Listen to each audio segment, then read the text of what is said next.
If you got a company and you want to grow your business, you want to dominate the market, you want to crush your competition, all my research shows that if you deliver an incredible customer experience, you own the market. You absolutely dominate the market. Hey there, business enthusiasts. Welcome to the Chills Podcast, brought to you by All Weather Roof. Because just like a sturdy roof, our conversations are built to last. I'm your host, Brent Loberg, and we're about to dive into the world of business, family, and the moments that give us those exhilarating chills. Ever wonder what keeps successful people inspired? Well, get ready to find out as we chat with some fantastic all-weather customers, partners, vendors, and friends. We'll explore their triumphs, challenges, and maybe even some unexpected secrets. After all, business is not just about numbers. It's about the people behind them. So grab your metaphorical popcorn and join us on this journey. Get ready to be inspired, maybe even get a few chills of your own. This is the Chills Podcast. Let the goosebumps begin.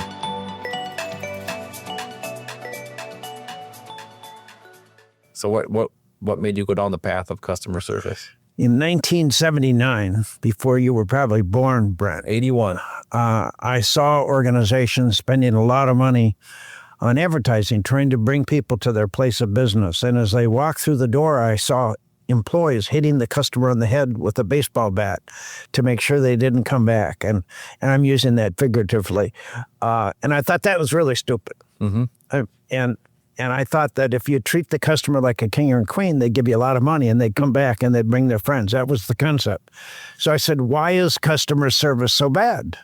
And I decided it's because nobody had ever been trained on customer service. There was nothing available. So in 1979, I wrote the world's first customer service training program called Feelings. And millions of people in every corner of the world, from China to Russia, have gone through Feelings. And the problem is that customer service today, I think, is worse than it was in 1979. I would agree with that. And if you interviewed the CEO of every company in the United States and you said, how would you rate your customer service? They'd all rate themselves a 9 or a 10. And then if you asked 340 million people living in this country to identify 5 companies that deliver great customer service, nobody could come up with 5. And yet all these CEOs believe they're awesome, but they don't really know how bad it really is. Mm-hmm. And do you feel it's going downhill because of social media? I think COVID gave everybody the excuse to not train people anymore, to just save money. Their concept was saving money. I just think word of mouth is by far the most powerful marketing tool you got. And and this is how Amazon grew. Amazon is the largest company, one of the largest companies in the world.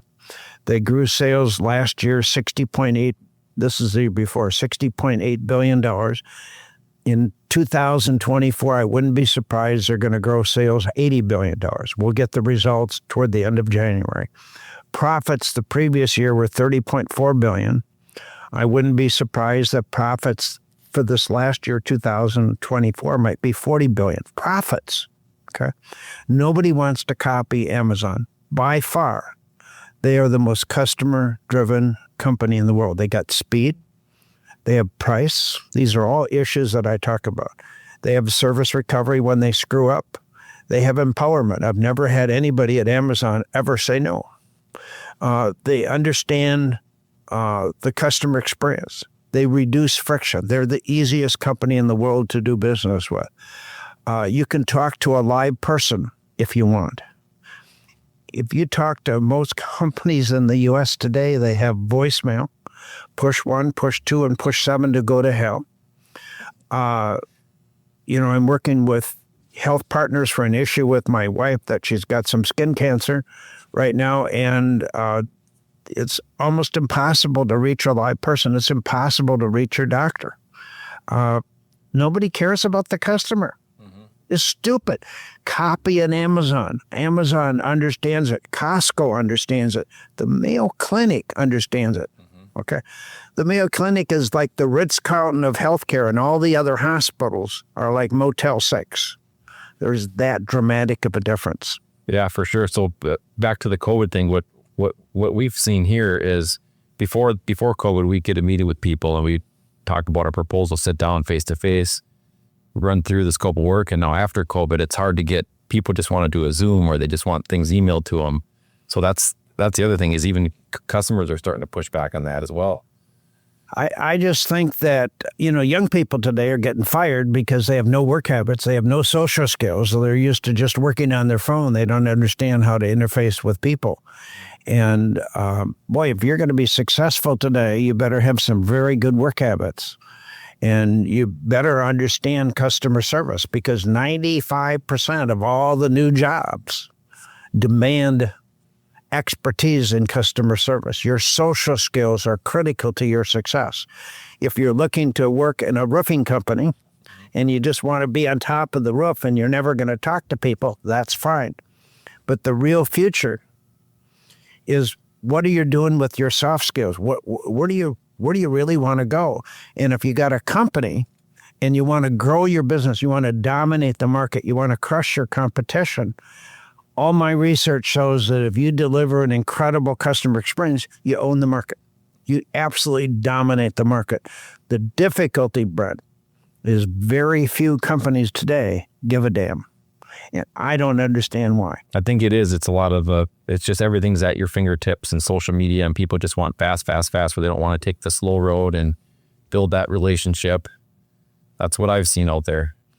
I think AI is an excuse for a lot of companies to shove the customer further away so you don't have to talk to them. But, if the question is who's got the money today, is it the 19-year-old who's very social media driven? Uh-huh. Or is it the person that's 50 or 60 or 70 years old? I think the older people have all the money. And so if you want your customers and you don't want to talk to them, you're going to lose a lot of business. Mm-hmm. Yeah. I'm sure you're familiar with Gary Vaynerchuk.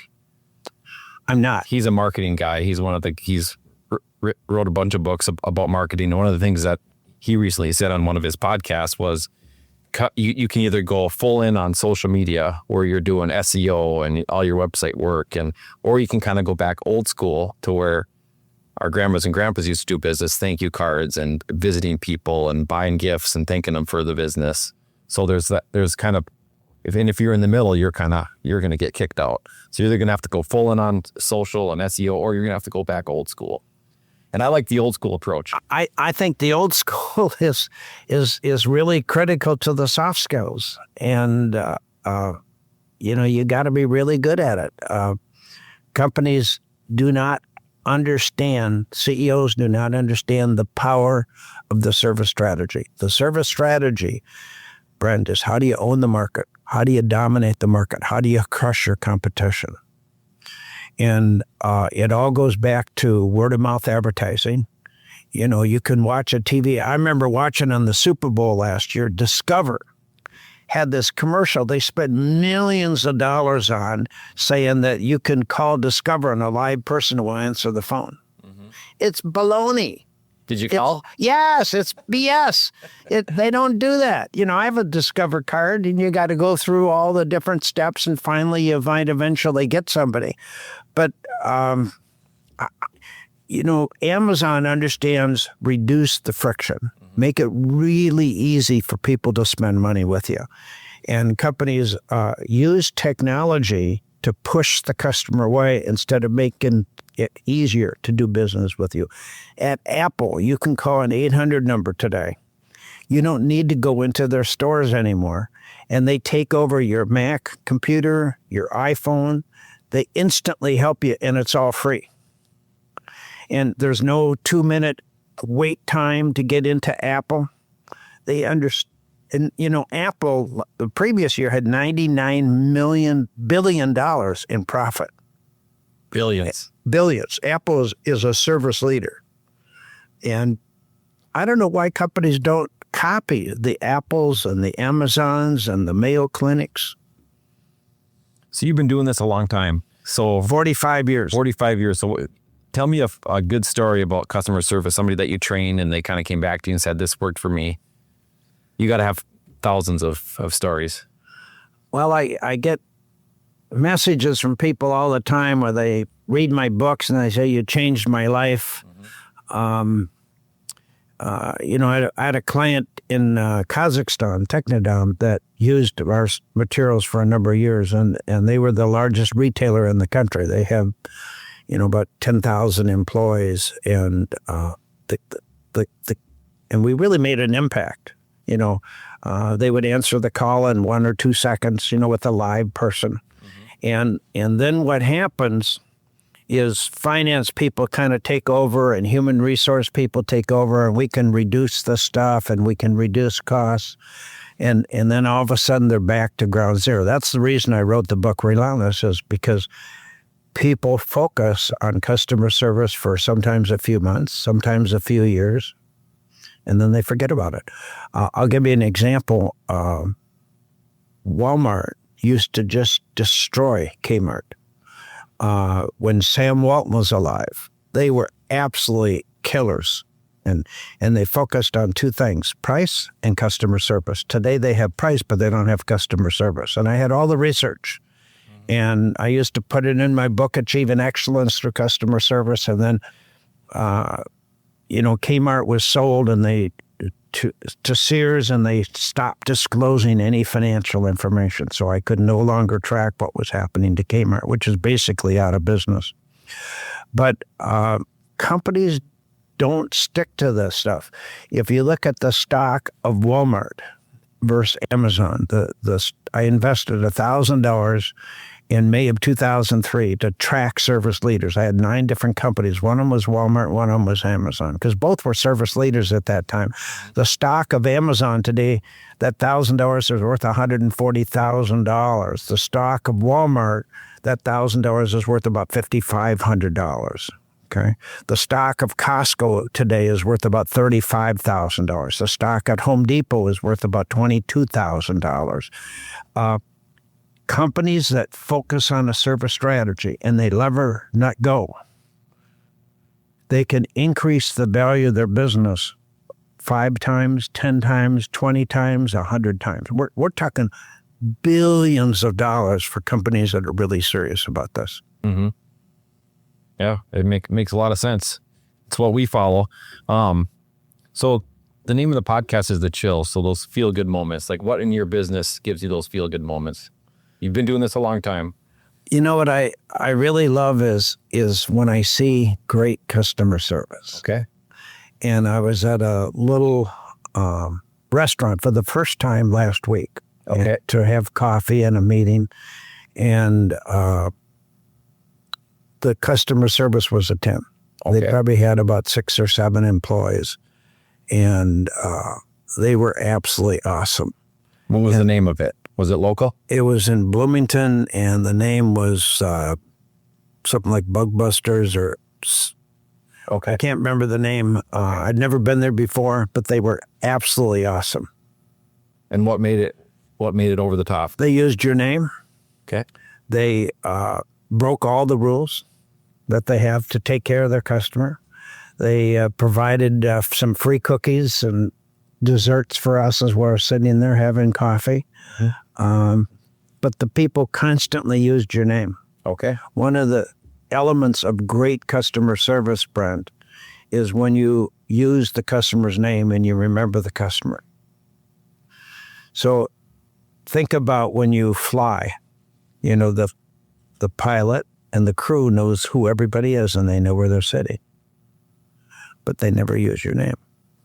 And if you're flying in first class and it's an international flight, the ticket could be $5,000 or $10,000.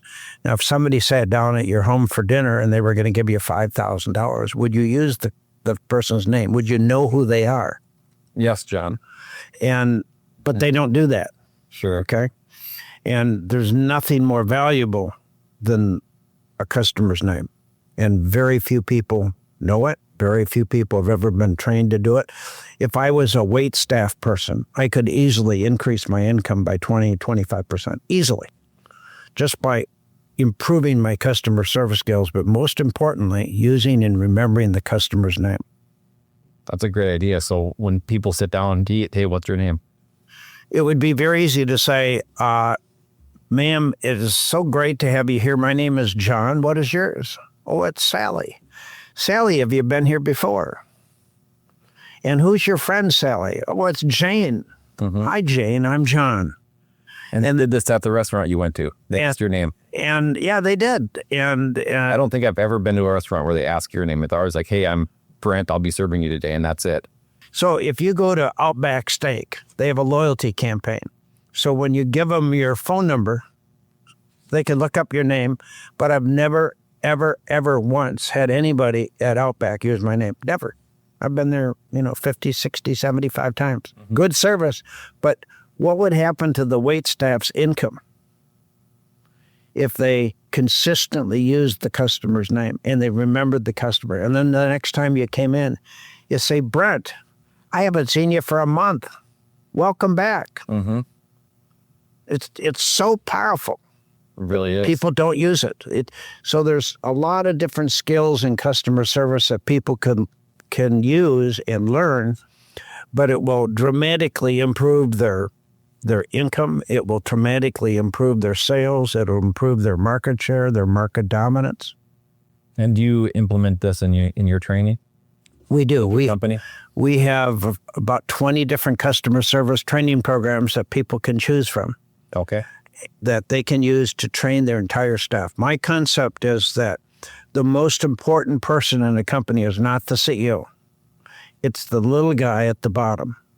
And that person can make you or break you. If that person's awesome, you look like a hero. If the person is a bum, you look like a bum. Sure. And the person at the bottom in all companies is the least paid, least appreciated, least trained, and yet it's the most important person. So if you look at the whole customer experience of every organization, the person at the bottom is going to be the first one that you touch. And you want to make sure that that person is awesome. You want to make sure they're empowered. You want to ensure that they've been trained on the skills and the art of customer service. You want to make sure they have the right attitude, that they understand they're in customer service. Very few companies know they're in customer service. They think they're in banking, insurance, roofing. Very few companies understand the power of the customer experience. So it's important to get the total workforce trained and developed. So when people go to work, they understand I'm in customer service. So now that we're on what you train, give the audience a little bit more of, name your company, what you do. It's Service Quality Institute. Okay. And the website is Service Quality. It's Institute, or you could go to customer-service.com. Don't forget the dash. Sure. And we'll put this up on the podcast too, so Thank you. people can check it out. And so we have, a whole variety of customer service programs. We have online learning if you prefer that. I have books you can buy, or you can buy them on Amazon. I got 8 different books. And we do 4 things. We change attitudes or behavior. If you can't do that, you're not into the game. Okay. Intellectually, there's not a single person that does not know customer service is important. They just don't do it. The second thing is you got to teach the art, the skill. It's not complicated, but it's a skill. And then the third is you got to build employee morale and attitudes. If people love their job, they're more effective. They go to work. Right now, there's a lot of people that are not engaged. Some people just show up, and their heart is not in their job. And then the fourth thing is we drive sales. I remember when I first started, I had AT&T and U.S. West Telephone Company and Coast to Coast and True Value Hardware. All these companies were using our programs, and they had very significant increases in sales. We took Zellers, at the time the largest retailer in Canada. We increased their sales 19%. Wow. So this is hundreds of millions of dollars in revenue. But today, people just kind of have lost their focus on customer service. So it's an opportunity for a company to say, I want to do something different. Now, here's the other thing is when I talk about service strategy, Brent, if you sat down with all your competitors and told them what you're going to do, why you're going to do it, what you expect to be the results, nobody will copy you. They'll all say you're a nutcase, you're stupid, you're wasting your money, but they will never copy you. Now, if you took your number one item and you said, I'm going to reduce the price by 25% starting February 1, everybody would copy you within 24 hours. If you had a new store design, within 3 to 6 months, people are going to start copying you. The service strategy gives you a 10 to 20 year lead time over your competition. Look at Apple. Nobody competes with Apple. Look at Amazon. Nobody competes with Amazon. Nobody really competes with Costco. Give you another example with Costco and Walmart. Walmart has a wholesale buying club called Sam's. The Costco store sales are virtually double every store within Sam's. Wow. And there is a unique difference between Sam's and Costco. The customer experience is much stronger at Costco. If you go into Sam's, they might have one live person at a checkout counter. And in that live checkout counter, it might take you 5 or 10 minutes to finally get cleared. If you go into Costco, there could be 10 lines that are open, and they have 2 people at each line.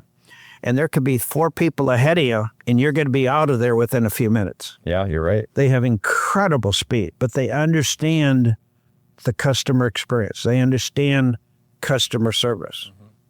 So, that's really what I talk about. It's just a very powerful strategy that companies can use if they want to dramatically increase sales. And all of our material, by the way, is affordable. It's not that expensive, but you have to be willing to invest in developing and training your total staff. Total staff. It can't be 10 employees if you got 100, or if you got 1,000 employees, it can't be 100. You got to focus on the entire company so that everybody is customer driven. Very, very good. Thanks, John. So if you could give 1 or 2 pieces of advice for the audience, you could leave them with 1 or 2 pieces, what would it be? Number 1, love your customer. Okay. Number 2, be empowered. If you have an over-happy customer, you own the market. And empowerment is the most difficult skill to get people to use. It takes 2 miracles at one time to get an employee to spend $10 on a customer. Okay. But we have unlimited marketing money. But now you got a customer in front of your eyeballs. They're face to face, or they're on the phone, or in email. You have a chance, if everybody's empowered, to take care of that customer to the customer's satisfaction. So they fall in love with you. For sure. Elaborate more on love the customer. A lot of people look at the customer as a pain in the butt. Okay. An interruption of my job. Okay. They're too confrontational. They're too demanding. They're too pushy. My God, without a customer, we're not in business. The customer may be crazy, but they're the customer. The customer may be wrong, but you better never tell them they're wrong. Yep. The incidence we just have to trust the customer. Amazon trusts the customer. When you have a return on a product on Amazon, they're never going to say, I don't know if you really used it or if you didn't, I think you're lying to me. They just trust you. They're interested in long-term relationships. And the problem is that with most companies, we don't trust the customer. We don't trust the employee because the employee's never been trained. So we don't have a high regard for the frontline employee. And then we don't trust the customer because we think the customer is going to take advantage of our dumb employee. And so you want to make sure you got really good people and train and develop them. And you can't put Charlie through one training program. And you say it was in 1995, we put him through this customer service program called Feelings. And we just knew that it would change his life forever. We're going to put him through three seminars of 2 hours each. And it will, Charlie, because in 1995, we put him in this magic program. And I'm saying, hey, this, you got to have a process in place. You got to have something new and fresh. Virtually every 4 months, get off this concept that we're going to create one magic program or we're going to buy one magic program. This is a process. If you want high-performing people, you got to keep developing them. And then the other hidden problem that all companies have is that the employee turnover could easily be 25%, might be 40% with some companies. Government might be 1 or 2%, but for most organizations, it could easily be 25%. So the churn is really fast. If you don't keep training all these new people, within 2-3 years, you're back at ground zero. Anytime you spend money developing people, it's to your advantage. So Dale Carnegie is a good program, but it's very expensive. And if you want to go for the total workforce, you'd be paying maybe 100 times more than what we're charging. Sure. Yeah. All right. Bonus question. How do you feel the state of the market's going to look over the next 4 years? Oh my God. It's going to be incredible. I have some very concrete predictions for Trump. Okay. I think starting January 20 is going to be the most significant change, and the future of the world is going to be dramatically better. We're going to eliminate the wars. I had predicted by January 20, the Israeli and Ukraine war would be over, but it might not happen until March 31, at least for the Ukraine war. Okay. Price of oil is going to drop to $60 a barrel by the end of this year, $40 a barrel by the end of 2026. That will dramatically eliminate inflation. That will reduce prices because the price of oil has such a dramatic impact. There will be no more wars. My business is very global. I'm in almost every corner of the world.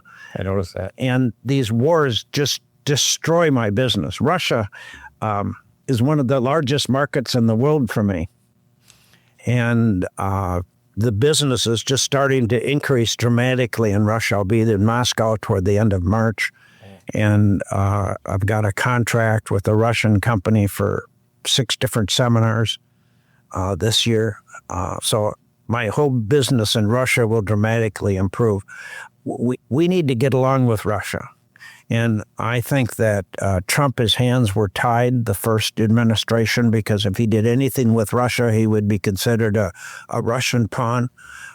We need to be able to get along with Russia. We need to get along with all of these countries. I predict that North Korea and Iran, by the end of the Trump administration, will be in our camp. And I'm just very optimistic about the economy and world peace and the growth of the entire world. The U.S. will once again become the most powerful country in the world and will maintain that. I did see you met President Trump. I did see that. I know for a fact on your Facebook. How was that? That was great. I've met him twice, and I'm a big admirer of Donald Trump. I'm a huge fan. On Inauguration Day, we have a big party at our house with 40 to 50 people coming. Champagne party, in fact. Oh, nice. Because it starts at 10 a.m. You're welcome if you want to come. All right. So I just think that you need a really strong leader in this country. But the wars just destroy the United States and the world globally. So if we can have peace, which we will have, and Trump operates with a really strong club, and he scares the hell out of these leaders. I just think he's awesome, and I'm very excited about the next 4 years. All right. If I came to that, could I meet Pat? Yes. Maybe we could talk. You see the skis in the wall. I saw you were also at Vail. Do you still ski? Yes, I head out there on the 22nd of this month, January, and I'm going out again in March. I was there in December. Okay. In Breckenridge skiing. Breckenridge is great too. I hope to get in, 15 days of skiing this year. Okay. Do you always stick around Summit County, Vail, Breck? Yes. Okay. I have places that I own in Vail. Okay. Timeshares. Sure. But they cost about $5,000 a year in maintenance fees. Oh, do they? Do you get the Epic Pass and to go to? Yes. Okay. I have that too. It's a great one. We're actually going to Park City in middle of February. There's a place outside of Salt Lake City, the opposite direction of Park City. I'm trying to remember the name of it. It's incredible skiing. Okay. It's not Alta, is it? No, it's the opposite direction. Okay.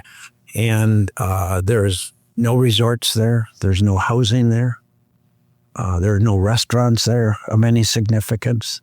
So it's just a little ski town. It's a huge ski mountain. I can't remember the name of it. That's what happens when you get older. You forget the names. But okay. Is it part of the Epic? Is it part of Epic, or is it just so it's kind of quiet? Not a lot of people go. Not part of the Epic. You heard the story of how Park City was bought by Vail, don't you? No. So Park City had a contract for like $270,000 a year for leasing the land. Okay. And the person at Park City, the clerk, never sent in the renewal on time. So it was, a week late or something like that. And Vail came in and offered, millions of dollars. So instead of like $275,000, it's millions of dollars. So they didn't renew and there's two parts of Park City, the mountain and then the actual city. So Sure. I think it was the mountain that they bought, Wow. Vail, and they ended up suing each other and finally negotiating, and Vail bought out the whole works. But it was because one employee who was probably paid $30,000, $40,000 a year was lazy and didn't submit the application and the money in time, There's a customer service story. by a week or two. So they lost the whole works. Wow. I never knew that. I knew Vail bought Afton, Yep. and they bought. Are you familiar with the movie Aspen Extreme? No, I haven't seen that one. That was the movie started in Detroit, Michigan. There's a small ski area called Mount Brighton. And then they moved to Aspen and they become ski instructors. But Vail bought that little resort in Michigan as well. Now, here's an interesting story when we talk about customer service. Vail used to be a 10 on customer service. It was the most customer-driven ski mountain in the world. When COVID came, they totally eliminated their focus on customer service. So today, Vail might be a 4 at the most on customer service. If you call Vail and you want to buy a ski pass, you're not going to get a live person for a while. And when you finally connect, it'll be a person in India or some other country that has never snowed skied in their life. This is for $1,000 ski pass. The staff used to be empowered. I mean, they did so many cool things at Vail. They were absolutely awesome at customer service. And today, they just totally lost their mojo. It's a good ski mountain. The grooming is still very good. The skiing is very good. But they've got thousands of staff, and the focus on customer service has vanished. And it all started with COVID. They had no service recovery. When COVID came along, they closed their ski mountain on March 19, and they had no service recovery for all the people that bought ski passes. You were left hanging, and it took them about 6 months. For service recovery to work, you got 60 seconds, and there's 4 things you got to do. You got to act quickly. That means all this has to happen in 60 seconds. This is true of all companies. Number 2, you got to take responsibility. We screwed up. We made a mistake. Most employees in this country lie. They rarely will say, we made a mistake. It's our fault. Anything to get rid of you, they're going to lie, okay? And then the third thing is you got to be empowered. That means you got to be able to make a really fast decision, and it better be in favor of the customer. And then the fourth thing is you got to compensate. You got to give them things of high value, low cost. And every organization has products and services that have very high value and low cost. And so you got to overcompensate. So Vail, I remember being on a chairlift, and we were stuck up there for 60 minutes. This has only happened once in my life. When we got to the top of the ski mountain, and several different times the ski patrol would come down and say, here's what's happening. And when we got to the top of the ski mountain, they gave each of us a free drink ticket. Now, a free drink ticket, is nice, but I'm not going to talk about it on radio or a podcast because it's a free ticket. But they gave us 2 free lift tickets. Okay. Now, a lift ticket today is worth about $225. Yep. So, the rest of the day, we said we got stuck on chair 26 today, and we got 2 free lifts. Yeah. I put it in my newsletters. I put it in my books, So, now what's the cost of a lift ticket at Vail? Nothing. Yeah. They own the ski mountain. Yep. Okay. But so compensate. All of us have products and services. But if we give a guy a T-shirt, it has no pizzazz. It has, no real significance. So all of us have to learn how to compensate when we screw up. Do the 4 things: act quickly, take responsibility, be empowered, and compensate. That's how you keep a customer. Now, most employees say, screw it. We got millions of skiers out here. We got millions of customers, thousands and thousands of customers. We have unlimited marketing money. Yep. Who cares if they never come back? It's just one customer. Mm-hmm.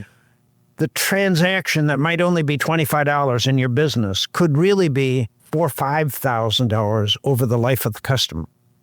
In some companies, it could be worth $40,000 or $50,000. Mm-hmm. So we need to keep the customer. Every single person needs to be trained on service recovery. The objective is to keep a customer, and all of us, no matter how good we are, screw up. Stupid stuff, bad stuff happens all the time. And what we need to do is to teach a person on how to handle service recovery and do it all in 60 seconds. I think that's a good place to end on. That's empower. That's powerful. I like that. Thank you, Brett. Thanks, John, for coming in. You're welcome. One more bonus question, though. Where's your favorite place to ski? Vail. Vail. It's a good place. Blue Sky Base, it's hard to beat. I like Vail. Big mountain. Yeah. Breckenridge is good for family. Breckenridge is good for family. It's good for beginners. Mm-hmm. I didn't see any real difficult runs there when I was there. But it's a nice ski mountain. Have you been to Whistler? I've never been to Whistler. I'd like to go to Whistler. I would recommend checking it out. I skied there in the summer on the glacier. So a buddy of mine and I went, and we camped for 3 months. Oh my God. In a tent. And every day we'd go up and ski the glacier in the summer, and you come down at 70, 80 degrees. Wow. And then... how'd you get up? So it was a chairlift, 2 bus rides, and a chairlift to get to the peak. So they have school buses that take the people like in between the chairlifts, and then the last one, the chairlift gets you to the... And then how long does it take to get down? How long of a run is it? Oh, the run is small. I mean, it's like Spirit Mountain. I grew up in Duluth, so I grew up on Spirit Mountain. So I used to go down those mountains in 1 minute at Spirit Mountain. Yeah. See, once you go to Colorado, you get sprawled, and it's hard to go back to Minnesota. You do, yeah. Highland Hills is 2 miles from my house. Is it? Okay. Though Highland's better than Mount Cato. Thank you, Brett. Thanks, John, for coming in. You're welcome. One more bonus question, though. Where's your favorite place to ski? Vail. Vail. It's a good place. Blue Sky Base, it's hard to beat. I like Vail. Big mountain. Yeah. Breckenridge is good for family.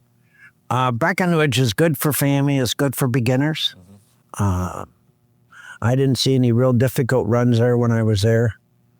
But it's a nice ski mountain. Have you been to Whistler? I've never been to Whistler. I'd like to go to Whistler. I would recommend checking it out. I skied there in the summer on the glacier. So a buddy of mine and I went, and we camped for 3 months. Oh my God. In a tent, and every day we'd go up and ski the glacier in the summer, and you come down at 70, 80 degrees. Wow. And then... how'd you get up? So it was a chairlift, 2 bus rides, and a chairlift to get to the peak. So they have school buses that take the people like in between the chairlifts, and then the last one, the chairlift gets you to the... And then how long does it take to get down? How long of a run is it? Oh, the run is small. I mean, it's like Spirit Mountain. I grew up in Duluth, so I grew up on Spirit Mountain. So I used to go down those mountains in 1 minute at Spirit Mountain. Yeah. See, once you go to Colorado, you get sprawled, and it's hard to go back to Minnesota. You do, yeah. Highland Hills is 2 miles from my house. Is it? Okay. Though Highland's better than Mount Cato. And that's a wrap, folks. A huge thank you to our incredible guests and, of course, All Weather Roof for making this podcast possible. If you enjoyed these conversations as much as we did, don't forget to hit subscribe and share the chills with your fellow business aficionados. Remember, it's not just about business, it's personal, and it's all about the people. Stay inspired, chase those dreams, and let the chills guide you. Till next time, this is Brent, signing off from the Chills Podcast. Catch you on the flip side.